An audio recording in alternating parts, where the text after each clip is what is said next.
아멘. 네, 오늘도 주의 날을 맞이하여서 예수 그리스도의 몸된 교회를 찾으신 우리 사랑하는 성도 여러분들을 우리 주님의 이름으로 축복합니다. 우리 한번 이렇게 인사하겠습니다. 하나님께서 성도님을 하나님의 자녀로 부르셨습니다. 이렇게 인사해 볼까요? 하나님께서 성도님을 하나님의 자녀로 택하시고 부르셨습니다. 그리고 이런 인사도 한번 합시다. 함께 기뻐하고 즐거웁시다. 한번 이렇게 해볼까요? 오늘 이 시간 함께 기뻐하고 즐거웁시다. 이렇게 한번 인사를 한번 더 하시죠. 기뻐하고 즐거웁시다. 기뻐하고 즐거웁시다. 뭔가 영혼 없는 소리도 좀 들리는 것 같은데, 오늘 주님이 주시는 그런 기쁨과 즐거움이 우리 가운데 있기를 간절히 소망합니다. 오늘은 참 복된 날입니다. 옆에 한번 둘러볼까요? 이렇게 아이들이 오늘 세례 받는 날. 저 아이들은요, 이미 유아 세례를 받은 친구들이기 때문에 오늘 교회 앞에서 입교하는 그런 귀한 시간입니다. 그래서 또 함께 이렇게 예배를 드릴 수 있어서 참 기쁘고, 또 하나님께서 우리 아이들이 믿음 안에서 자라날 수 있도록 오늘 교회 앞에서 서약을 할 수 있는 이렇게 귀한 은혜를 베푸셔서 참 감사하다고 생각이 듭니다.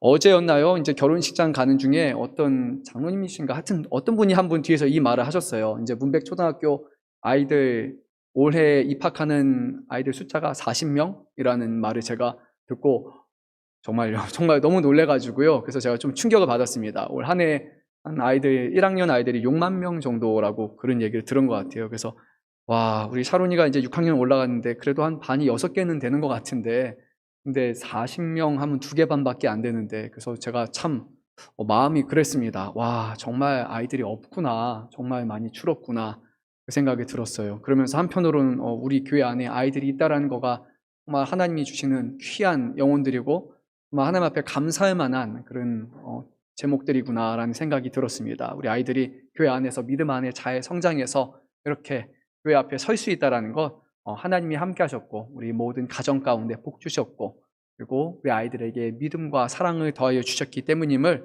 오늘 고백합니다. 우리 자녀들 오늘 이따가 세례 받을 때 축복해 주시고, 남의 자녀가 아니라 내 자녀다라는 그런 마음으로 사랑해 주시고 아껴 주시고 끝까지 교회를 세워나가는데 정말 우리 아이들을 위해서 계속해서 기도해 주시기를 부탁드립니다. 오늘 아침에 일어났을 때 몸이 너무 안 좋아서 기도를 했습니다. 하나님, 오늘 정말 예배 드려야 되는데, 하나님 오늘 말씀 전해야 되는데, 그래서 그냥 누워서 기도를 한 30분 하다가 간신히 몸을 일으키고 이렇게 약도 먹고, 보니까 어제 먹고 체해가지고요. 그래서 이제 좀 이렇게 토해내기도 하고 그러면서 간신히 준비하고 한 4시쯤에 나온 것 같아요. 4시쯤 나와가지고 좀 먹어야겠다라고 이렇게 밥 먹으러 갔다가 간신히 조금만 먹은 것 같아요. 몸이 너무 안 좋다 보니까. 그래서 좀 말씀도 묵상하고 준비하고 하면서 하나님, 제가 솔직하게 말씀드릴게요. 오늘 당회가 있는데 당회 못한다고 얘기해야 되나? 몸 상태가 너무 안 좋아가지고요. 제가 그래서 하나님 어떻게 하죠? 오늘 그냥 예배만 간신히 드릴 수 있을 것 같은데, 그러면서 기도하면서 이제 걸어오면서 사무실에 와서 또 조용히 앉아서 기도하고 하는데, 하나님이 다행히 몸 상태가 100%는 아니지만 그래도 한 70 정도는 주신 것 같아요. 그래서 참 감사하다는 생각이 들었습니다. 그래도 하나님이 주일은 지키게 하시는구나, 또 말씀을 전하게 하시는구나. 그래서 저도 이 자리가요, 여러분에게 말씀을 단순히 전하는 자리가 아니라 하나님을 예배하는 자리라고 늘 생각을 합니다. 저도 하나님이 주시는 그런 은혜에 갈급한 사람이고, 그리고 하나님이 오늘 우리 안에서 역사하심을 기다리는 그런 사람이에요. 그런데 오늘 하나님께서 다행히 제가 하나님 앞에 죄에 범하지 않도록 그렇게 은혜 주셔서 참 감사하다고 생각이 듭니다. 저뿐만이 아니라요, 아마 이 자리에 나와 계신 우리 성도님들도 다양한 그런 사건들이 있었을 것입니다. 오늘 어떤 분들은 올 수 없었던 분들도 계실 것이고, 몸이 불편한 분도 있었을 것이고, 그런 여러 가지 유혹을 이기시고 오늘 이 자리에 나왔으리라고 저는 생각이 듭니다. 그리고 무엇보다 우리 하나님이 여러분들을 사랑하셔서 하나님을 예배하는 자리로 불러주셨음을 믿습니다. 오늘 이곳에 하나님이 우리의 예배를 통해 영광 받으시고 우리 안에 기쁨을 더하여 주시기를 간절히 소망합니다. 우리 함께 나눌 말씀은 민수기 5장 말씀인데요. 오늘 말씀을 준비하다가 10절까지인데 잘랐습니다. 도저히 이래가지고는 안 되겠다, 점심까지 오늘 말씀 전하겠다 싶어가지고 제가 4절까지만 전했습니다. 나머지 말씀은 개인적으로 묵상을 하시면 좋을 것 같습니다. 민수기 말씀이에요. 오늘 우리가 여러분, 민수기라는 이 성경 말씀에 대해서 어떻게 생각하십니까? 보니까요, 한 3분의 1은 민수기가 뭐야? 이렇게 하는 분도 개 중에는 계신 것 같아요. 그렇죠? 66권 말씀이 다 하나님이 주시는 말씀이고 모든 것이 다 은혜로운 말씀이다라고 우리는 생각하지만요, 그래도 우리 안에는요, 어떤 개인적으로 선호하는 말씀이 있어요. 그렇지 않습니까?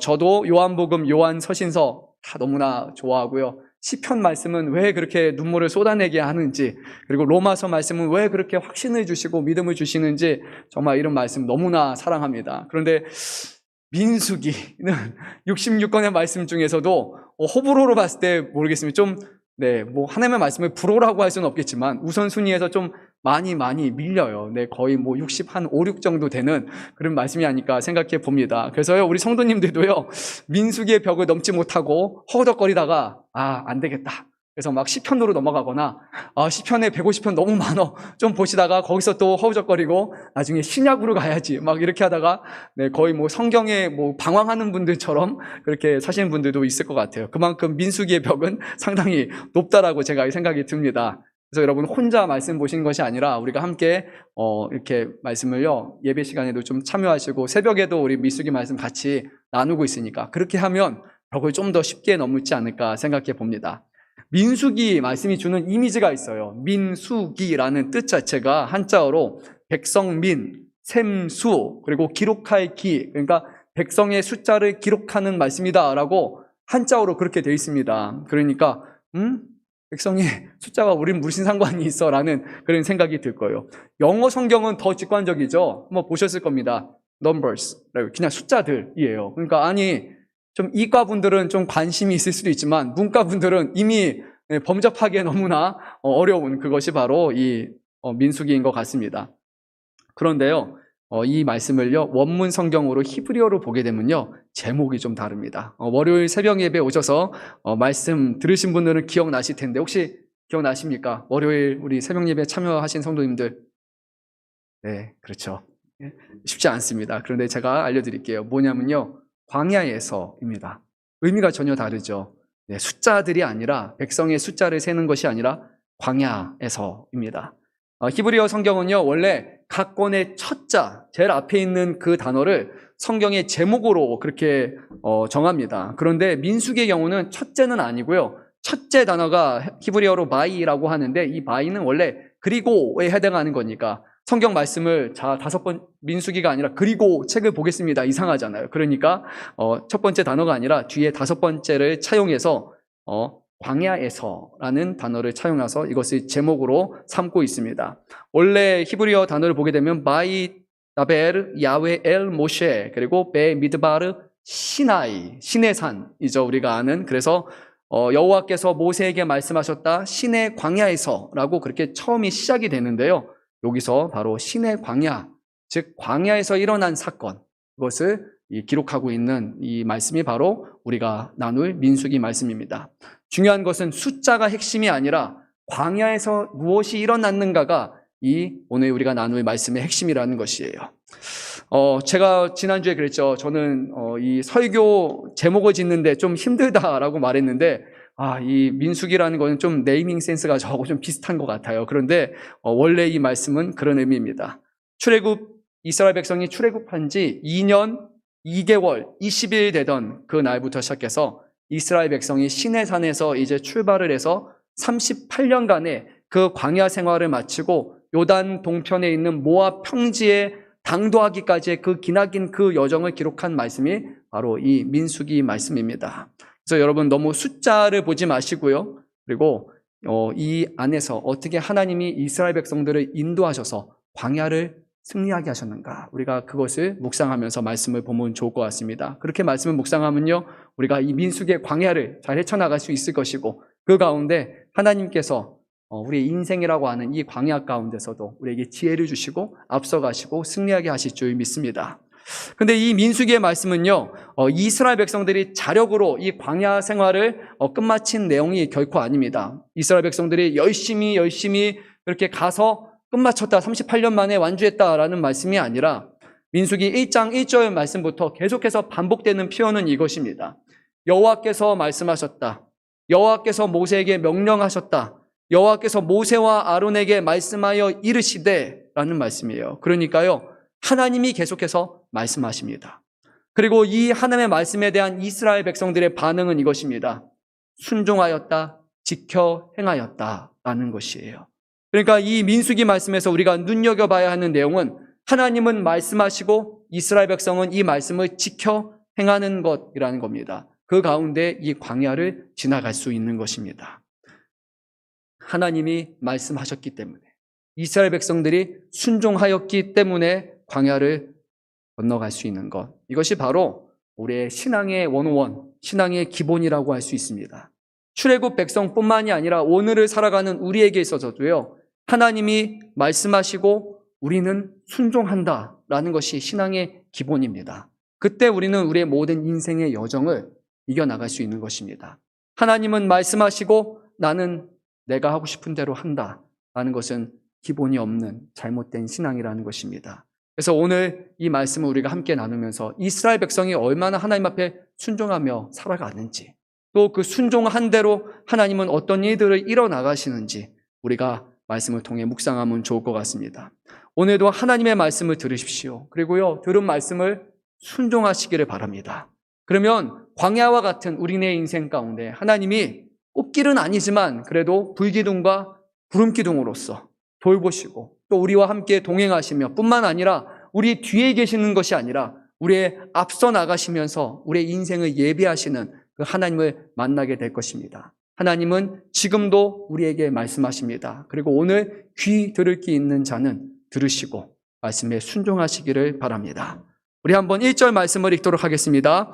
여호와께서 모세에게 말씀하여 이르시되, 오늘 또 말씀의 시작은 이렇게 됩니다. 하나님은 모세에게 말씀하셨습니다. 근데 오늘 제가 이 말씀이 첫 시간이니까요, 그 앞까지 이어진 말씀을 정말로 제가 짤막하게 요약해서 말씀을 하도록 하겠습니다. 4장에 이르기까지의 내용은 어떤 내용이냐면요, 하나님께서 이제 모세를 통해서 이스라엘의 인구수를 계수하라라고 말씀하셨습니다. 어마어마하게 많은 사람들이 있었는데 그들의 숫자를 하나하나 다 세라고 하셨어요. 하나님께서 크게 두 부류로 나눠서 인구를 계수하게 하셨는데, 한편에는 레위 지파가 있습니다. 레위 지파는 하나님께서 장자로 삼으신 사람들, 그리고 이 레위 지파는 하는 모든 일들이 하나님의 성막에서 섬기고 봉사하는 일로서 세운 사람들이 바로 이 레위 지파 사람들입니다. 이스라엘 전체 지파의 수가 몇 개죠?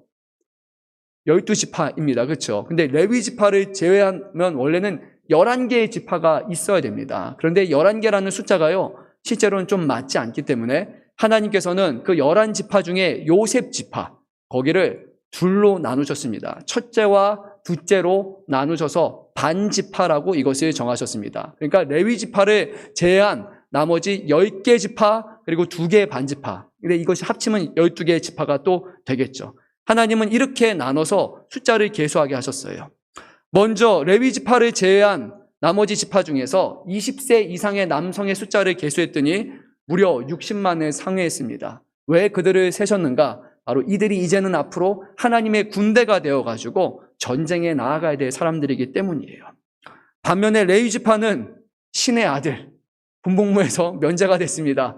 대신에 그들은 전쟁에 싸우진 않지만 늘 하나님 앞에 성막 그리고 회막 모든 일을 다 감당하고, 하나님이 오늘은 앞으로 가라라고 말씀하시면 제일 분주합니다. 레위 지파는요, 가가지고요 성막을 해체해야 됩니다. 기구들을 다 잘 돌돌돌 쌓고 기둥들을 다 빼고 천막을 다 걷어내고 스프링 하나하나 다 빼고, 그리고 나서 또 갑니다. 하나님이 멈춰라 하면 거기 멈춰서 다시 성막을 다 만들어야 됩니다. 가고 오가는 모든 여정 가운데 하나님의 뜻 가운데 행했던 사람들, 그 사람들이 바로 레위 지파입니다. 그래서 하나님은요, 한 지파를 사용하셔서 하나님의 성막, 오늘날로 말하면 교회라고 할 수 있는 이곳을 잘 봉사하는 일에 세우셨습니다. 30세에서 50세까지 사임들을 세우셨고, 이들이 이제 아론 제사장을 도와가지고 이 모든 일을 감당하게 했습니다. 하나님께서는 모든 것을 계수한 다음에요, 이스라엘의 이제 진영을 잡아주셨습니다. 숫자가 어마어마하게 많으니까요. 20세 이상의 남자 수만 60만이라면 그러면 이스라엘 백성들은 어림잡아도 최소한 200만 명의 이상입니다. 한 100만 명이면 대도시라고 하는데 200만의 인구가 간다고 생각해 보십시오. 어마어마한 숫자죠. 그들이 잘못 가면 부딪히고 산으로 가고 물로 가고 딴 길로 갈 수 있기 때문에 정확한 행군 그 진영을 짜주시고, 그들이 멈춰서서 거주하는 진영까지 2개의 진영을 하나님이 다 짜주셨습니다. 먼저 이제 거주하는 진영 같은 경우에는 가장 중심에 뭐가 위치할까요? 그렇죠? 회막. 성막이 위치합니다.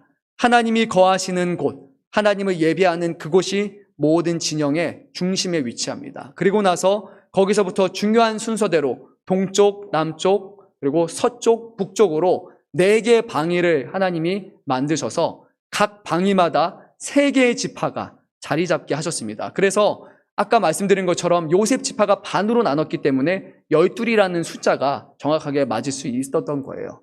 하나님께서는 그들을 통하여서 각자의 역할을 부어야 하셨고, 그리고 동쪽에 있는 지파 같은 경우에는 늘 일군으로서 앞서서 전쟁에 나갈 수 있도록 하나님이 하셨던 것이죠. 이 12지파가 회막을 크게 둘러싸고 있고, 그리고 그 중간에 회막과 더 가까운 곳에는 레위지파, 그리고 모세와 아론이 이렇게 4개로 나눠져서 그들이 위치하게 됩니다. 이 성막은요, 오른쪽으로 향해서 그 문이 나 있었기 때문에 가장 중요한 것이 오른쪽이에요. 그래서 이 오른쪽에는 모세와 아론이 위치하게 되고, 그 다음에 남쪽, 서쪽, 북쪽으로 위치합니다.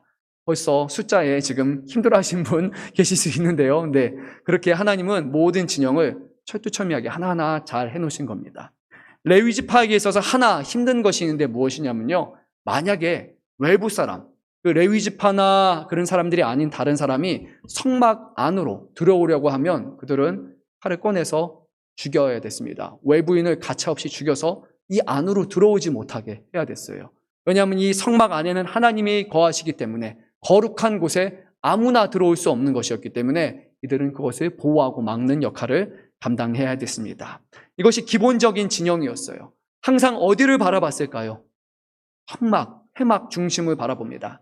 아침에 눈을 딱 뜨면은 이스라엘 백성들은 상번제로 아침과 저녁 2번의 예배를 드립니다. 그러면 예배를 드리고 번제를 드리면 그곳에서 연기가 쫙 위로 올라갈 것이고, 눈 뜨는 순간 그 연기를 바라보면서 이스라엘 백성은 하나님이 지금 우리와 함께 하신다라는 것을 그들은 눈으로 시각적으로 볼 수 있었습니다. 그렇게 살아가고 그렇게 하루를 마무리합니다. 이제 이동해야 되는 타이밍이 있어요. 그러면은 이렇게 12개로 퍼져서 갈 수 없습니다. 그래서 하나님은 1, 2, 3, 4 이렇게 분단으로 나누셔가지고 그렇게 질서정연하게 가도록 하셨습니다. 가장 중간 2번째와 3번째 군 사이에 이제 회막이 아마 위치하게 되고, 그리고 이제 제일 중요한 것, 제일 앞에 선두에는 레위지파가 하나님의 언약궤, 그 법궤를, 증거궤를 들고 앞에 가게 됩니다. 군대가 칼을 들고 제일 먼저 앞에 가는 것이 아니라 하나님의 법궤가 제일 먼저 앞으로 가는 거예요. 즉 의미하는 것이 무엇일까요? 우리에게 승리, 싸움, 전투 모든 것은 사람의 능력에 딸린 것이 아니라, 사람의 전술에게 딸린 것이 아니라 하나님이 인도하시고 하나님이 승리케 하신다는 것을 보여주신 것입니다.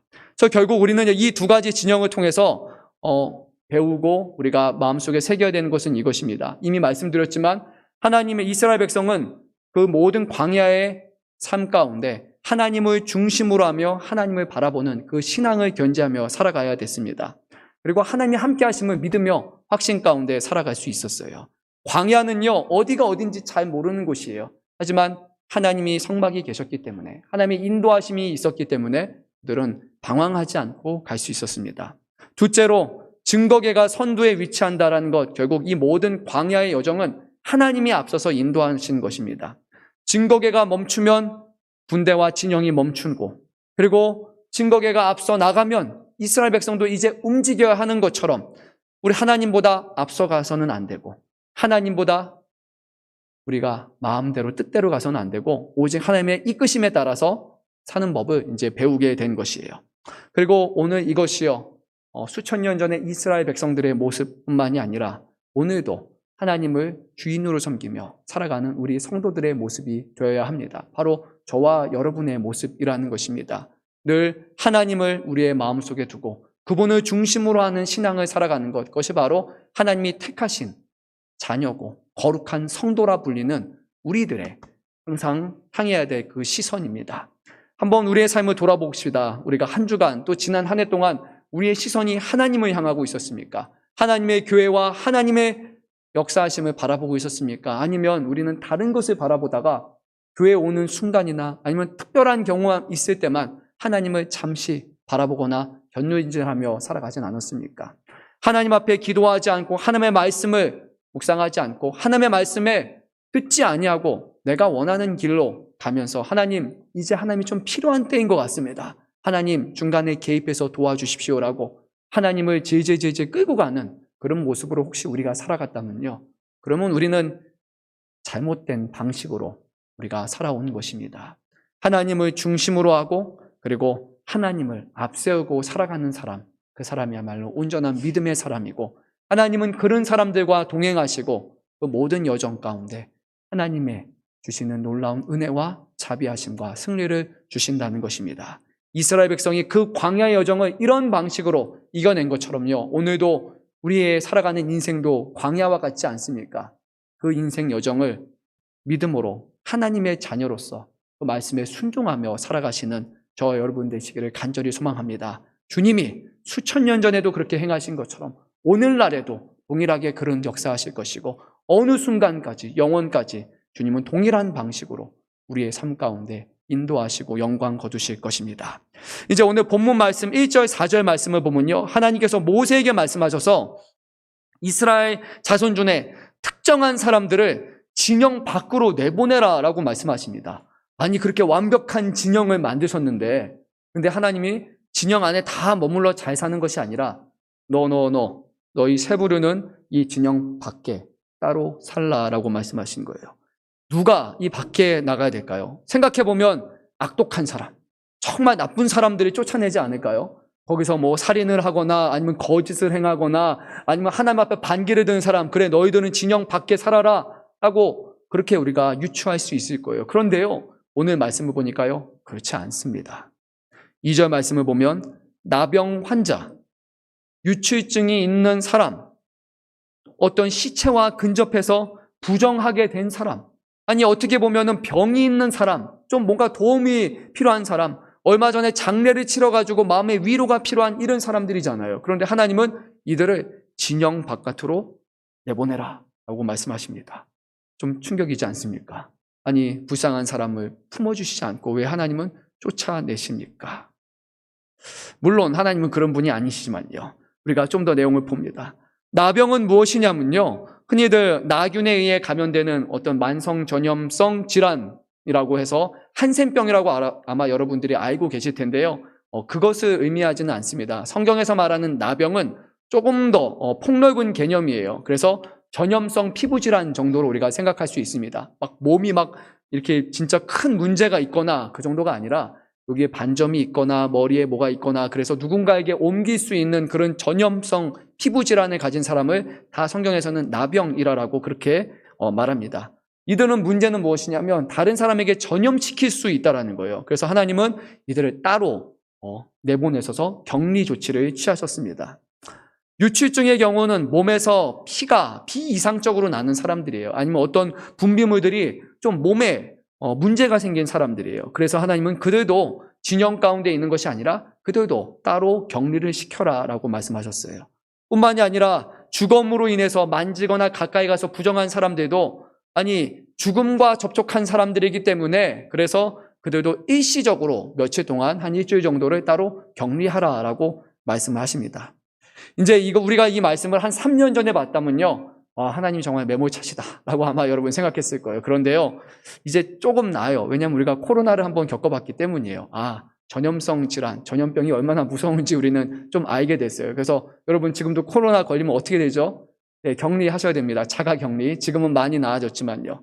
어떤 나병이나 이런 것들은 또 유출증과 같은 그런 질병에 해당하기 때문에 그들이 혹시라도 다른 사람들에게 전염될까 해서 그런 연유로 인해서 우리가 따로 이렇게 격리하는 것은 충분히 이해할 만한 그런 것이에요. 하지만요, 오늘 하나님은 단순히 이들이 전염병이 걸렸기 때문에 또는 시체와 근접했기 때문에 뭔가 죽음의 냄새가 나기 때문에 격리하라라는 것이 아니라 다른 이유로서 하나님은 더 중요한 이유로서 이들을 격리하라고 말씀하셨습니다. 우리 한번 3절 말씀을 읽도록 하겠습니다. 남녀를 막론하고 다 진영 밖으로 내보내어 그들이 진영을 더럽히지 하지 말라. 내가 그 진영 가운데 거하느니라 하시매. 하나님이, 거룩하신 하나님이 이 진영 안에 거하기 때문에 이 이스라엘 백성, 이곳의 진영 안에 거해야 될 사람들은 다 거룩한 자들만이 나올 수 있다. 혹시 그 안에 부정해진 사람이 있다면, 피로 인해서 부정해지거나 어떤 죽음과 접촉해서 부정해지거나 아니면 몸에 질병이 있어서 전염병이 있어서 부정해진 사람이라면 그들은 이 거룩한 진영 앞에서 따로 분리되어야 된다라고 하나님은 말씀하신 거예요. 하나님은요, 그 사람들이 미워서가 아니라 하나님은 백성들이 자각하길 원하셨습니다. 이스라엘 백성은 그냥 여러 민족 중에 하나가 아니라 그 수많은 민족 가운데 하나님이 택하셔서 거룩한 성도라고 부르시고 하나님이 거룩하시니까 너희들도 거룩하게 되어 구별하게 되어 살라라고 부르신 특별한 사람들이었어요. 그들은 세상 가운데 믿지 않는 사람들에게 제사장 나라가 되어서 하나님을 경외하고 하나님을 섬기는 것이 무엇인지, 하나님을 믿으며 살아가는 것이 무엇인지를 다른 사람들에서 보여주는 그런 사람으로 세웠기 때문에 하나님이 그들이 부정한 것, 잘못된 것, 그런 것을 똑같이 범하며 살아가는 것이 아니라 이것은 거룩한 것, 이것은 정결한 것, 이것은 부정한 것이라는 것을 정확하게 알려주시고 그것을 몸소 깨닫고 그것을 자각하며 살도록 하신 것이에요. 하나님은요, 자, 이렇다라고 말로만 하는 것이 아니라 그들의 생활 습관을 통해서 이것을 정말 지키며 살기를 원하신 것이에요. 우리의 작은 행동 습관이 실제로 우리 안에 이런 인식 체계를 구축하는 것을 아마 우리 아이들을 키우면서 여러분 보셨을 것입니다. 어린 아이들은요, 뭐가 깨끗하고 더러운지 잘 몰라요. 바닥에 먼지가 있는지 뭐 흙을 하면은 이게 얼마나 더러운 건지 꼬마 아이들은 잘 몰라요. 그래서 가끔 TV 보면 그러잖아요. 아이스크림 먹다가 떨어졌는데 아이들 그냥 막 주워서 먹는단 말이에요. 정확하게 그게 뭐가 문제인지를 몰라요. 근데 우리는요, 부모들은 가르쳐 줍니다. 떨어진 거 먹으면 안 돼. 그리고요, 밖에 나갔다 오면 손이 너가 보기에는 모르지만 지저분하니까 꼭 비누칠을 해가지고 깨끗이 씻어야 돼 라고 가르쳐 줍니다. 집에서는 밖에서 이렇게 누리끼리 한 옷 그거 입고 하면 안 돼. 깨끗한 옷으로 입어야 돼. 아이들은 솔직히 잘 몰라요. 근데 말합니다. 아이들에게 화장실에 볼일을 본 다음에는 미세 박테리아가 보이지 않지만 꼭 비누칠해서 깨끗하게 씻어야 된다. 그리고 그 씻지 않는 손으로 뭐 만져서 먹어서는 안 된다. 음식물을 섭취한 뒤에는 꼭 이빨을 닦아야 된다라고 그렇게 부모는 자녀들에게 계속해서 반복해서 때로는 수만 번씩 그것을 가르쳐 줍니다. 이런 행동을 통해서 아이들에게 무엇이 더러운 것인지, 무엇이 오염된 것인지, 무엇이 깊이 해야 될 것인지를 우리는 가르쳐 주는 거예요. 하나님은 이스라엘 백성이요, 이것을 정확하게 알고 살아가기를 원하셨어요. 그냥 더러운 것, 부정한 것, 거룩한 것을 그냥 아무것도 상관없는 것이 아니라, 아니야, 이것은 거룩한 것이야. 거룩한 것은 하나님 앞에 드리는 것, 그것이 거룩한 것이야. 정결한 것이 있어. 그리고 부정한 것이라면 그냥 가만히 있으면 깨끗해지는 것이 아니라 그것은 정결해져야 돼. 그래야지만 하나님 앞에 나아갈 수 있어 라고 하나님은 이것을 그들의 삶 가운데 하나하나 알려주시기를 원하셨던 것이에요. 그래서 비록 그 사람들을 쫓아내는 것이 하나님의 원하시는 뜻은 아니었고 하나님의 기뻐하시는 것은 아니었겠지만 하나님은 그들로 하여금 이것을 알고 구분하도록 하신 것입니다. 하지만 그럼에도 불구하고요, 이 진영 밖에 있는 사람들은 불쌍하다라고 그렇게 여겨집니다. 어떻게 보면 병이 있어서 도움을 받아야 되는 그런 사람이잖아요. 위로가 필요한 사람이잖아요. 그래서 저도 고민하면서 생각을 합니다. 하나님의 이 사람들을 그냥 내버려 두셨을까?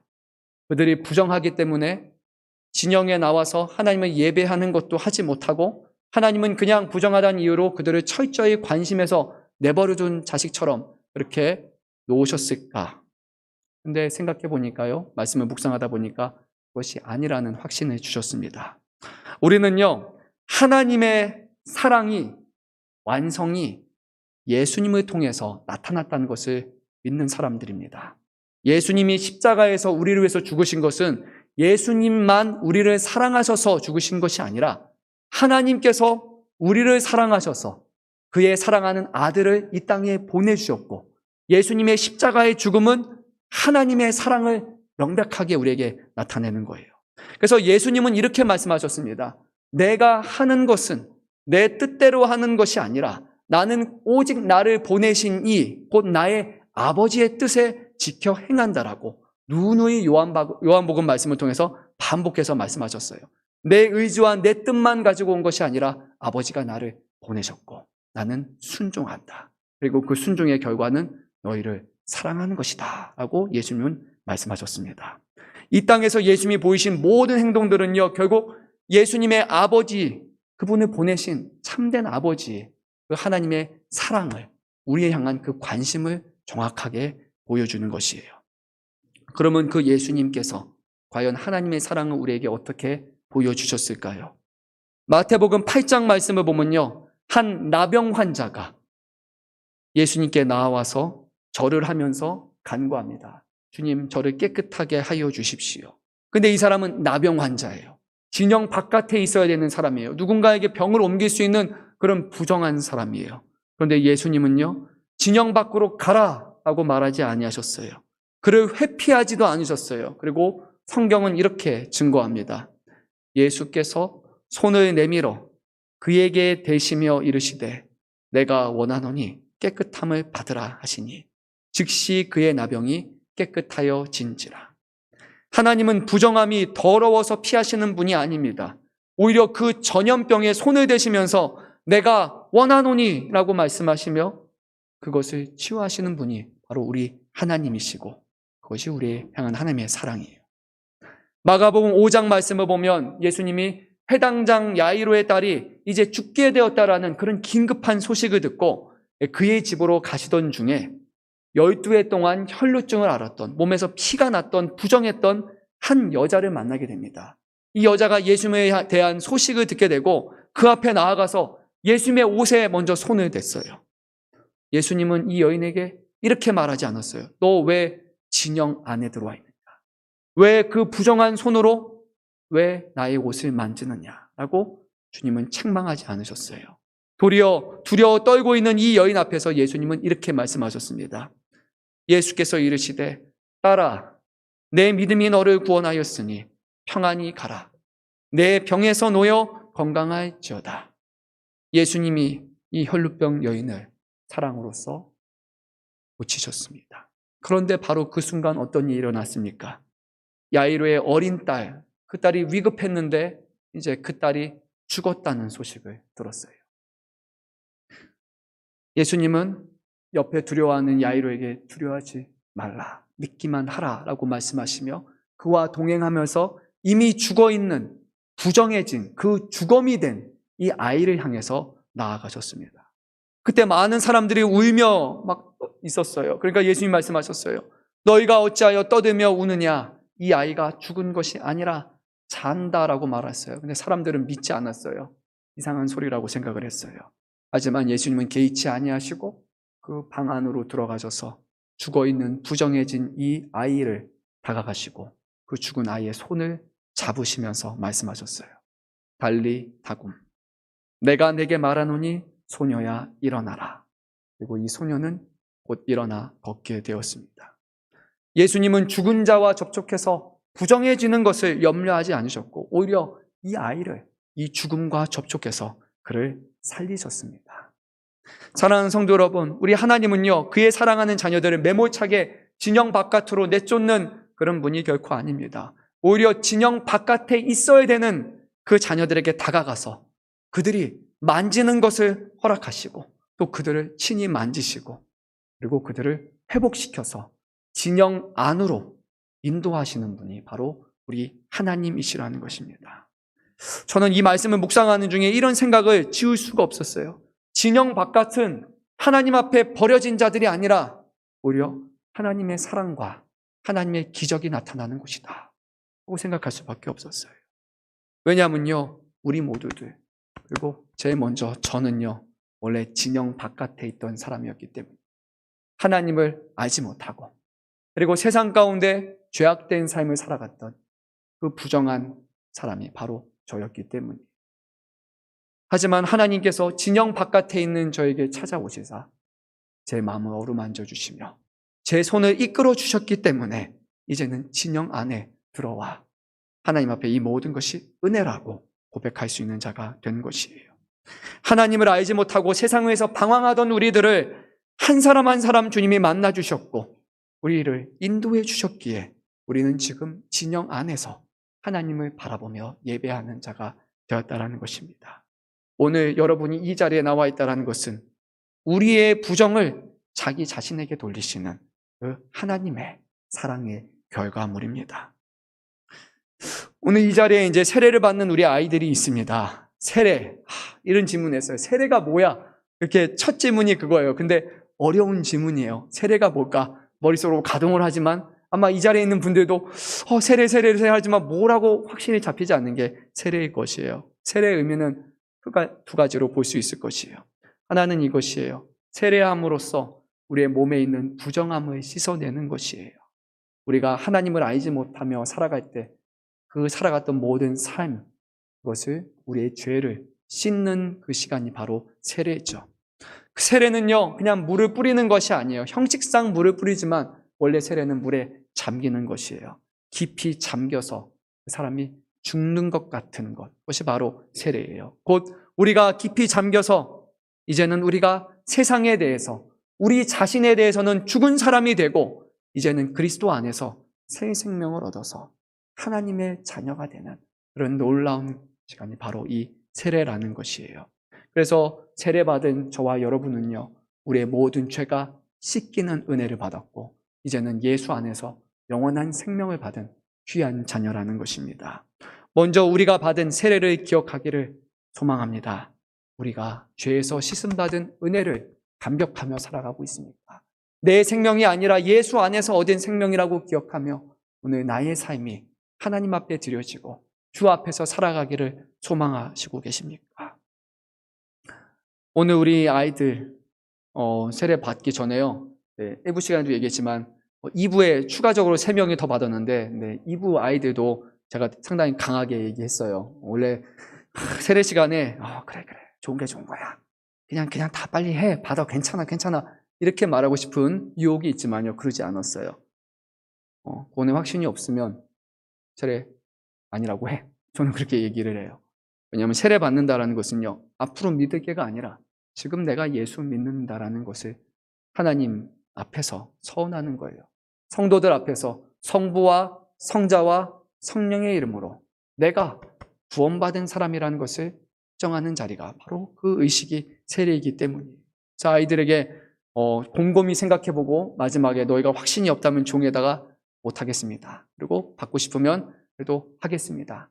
큰 믿음이 아니라 자그마한 믿음이 있다면, 그리고 세례받고 싶은 그런 마음이 있다면 그렇게 적고 아니면 아니라라고 해요. 그 중에는 고민하는 친구들도 있었던 것 같아요. 근데 제가 6장을 받았는데 세례 받기 원합니다. 세례 받고 싶습니다. 라는 그런 글들을 하나하나 다 적어놨어요. 그래서 저는 감사하다라는 생각이 들었어요. 세례가 그냥 아무런 의미가 없는 것이 아니라 정말 세례를 받고 싶어하고 세례의 참된 의미를 깨닫고 그리고 세례 받은 자가 누릴 수 있는 거룩한 성찬에 예수 그리스도의 몸과 피를 더불어 먹고 그리고 살아가는 그 귀한 그런 예식에 참여하는 것을 우리 아이들이 또 더 나아가서 우리 사랑하는 성도분들이 늘 그것을 기억하며 감사하며 살기를 소망합니다. 세례 받은 것은 아무것도 아닌 것이 아니에요. 우리가 진영 안으로 들어왔다라는 명백한 증거입니다. 그리고 우리는 성찬에 참여함으로써 지금도 우리는 진영 안에서 살아간다라는 것을 하나님 앞에 고백하며 살아가는 것이에요. 그것보다 더 기쁘고 감사할 것이 어디 있습니까? 하나님께서 이 모든 것을 행하셨고 그 모든 것을 행하신 하나님 앞에 감사하고 찬양하고 영광을 올릴 뿐입니다. 우리 자막이 준비됐으면 끝으로 히브리서 6장 말씀을 한 목소리로 읽도록 하겠습니다. 1절부터 3절 말씀입니다. 그러므로 우리가 그리스도의 도의 초보를 버리고 죽은 행실을 회개함과 하나님께 대한 신앙과 세례들과 안수와 죽은 자의 부활과 영원한 심판에 관한 교훈의 털을 다시 닦지 말고 완전한 대로 나아갈지니라. 하나님께서 허락하시면 우리가 이것을 하리라. 아멘. 저는 6장 1절의 말씀이 상당히 와닿습니다. 우리가 그리스도의 도의 초보를 버리라 라고 말해요. 여러분 운전면허 따시면요, 제일 먼저 하시는 거 뭡니까? 뭐 잘하신 분도 있지만 겁나잖아요. 그러면은 스티커 하나를 구매하셔서 뒤에다 붙여놓습니다. 초보 운전 딱 붙여놓습니다. 그리고요, 초보 운전 법적으로 2년 동안 여러분 붙이고 다니셔야 돼요. 더 해도 되겠지만 2년이에요. 근데요, 우리는 교회 다닌 지 2년이 아니에요. 5년이 되기도 하고 10년이 되기도 하고 그중에는 20년 이상 다니신 분도 있어요. 그런데 혹시요, 우리의 신앙의 삶에 의해서 여전히 나는 초보신앙, 초보신자라는 딱지를 붙이고 가는 분이 계신다면요, 이제 오늘부로 좀 떼시기 바랍니다.